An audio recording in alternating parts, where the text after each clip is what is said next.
Welcome to 365 Christian Men, where every day we aim to inspire and encourage with real-life stories about men.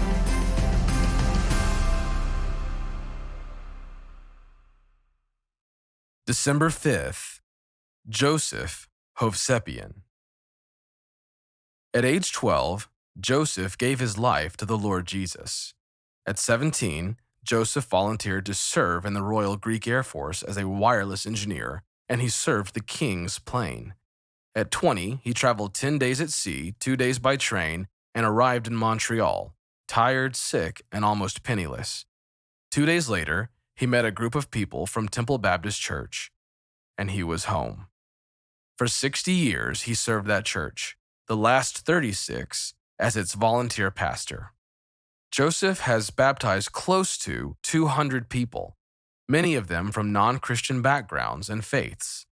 2 tracts he wrote have been reproduced millions of times and distributed both locally and around the world, one of them in 12 languages.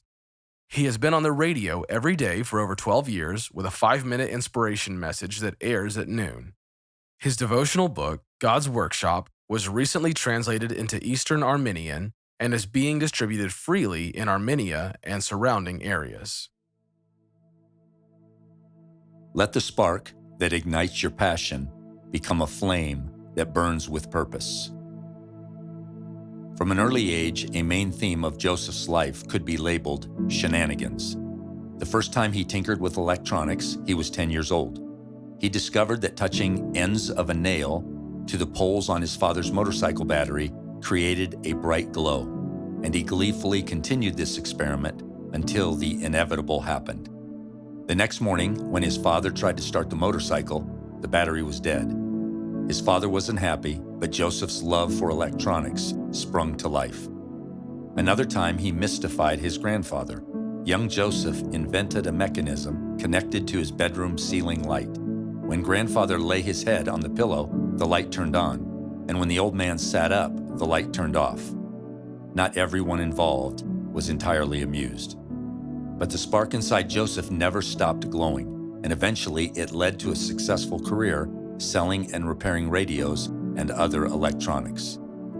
Today, his 80-year-old hands, head, and heart are still fixing businesses. He has a shop and it services antique radios. The theme of his life would shift from shenanigans to restoration. Some of the radios and tape recorders he gets have been neglected for years in a basement or in a garage. Opening them up often reveals dirt, dead bugs, and even mouse droppings. The wiring and the parts inside may be rusty, dried up, melted, or burned. The exterior may be scratched up and discolored. But Joseph takes great pleasure in the process of restoring each piece brought to him. He says, "While I work on these units, I think of God and His workshop, where He takes battered and neglected lives and deals with every little part of them. He fixes what's broken, cleans and polishes what's tarnished or soiled, and refines the entire person. He removes bad habits and vices that have affected the lost soul. Sometimes the process is quick, but other times it's more painful." 1 Corinthians chapter 10, verse 31 tells us, "Whatever you do, do it all for the glory of God."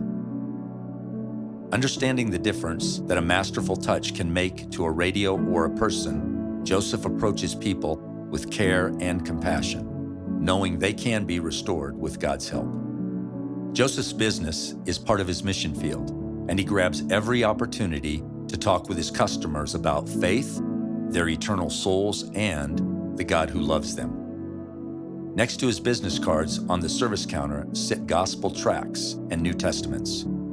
Joseph said, "I have seen many radios that were discarded become useful and enjoyable again. I've also seen many broken and rejected souls come back to life after the master technician touched them and restored them." Do you have a talent that could meet someone's need? Do you see a way to turn your business into a mission field for sharing the love of Christ? Let the spark that ignites your passion become a flame that burns with purpose.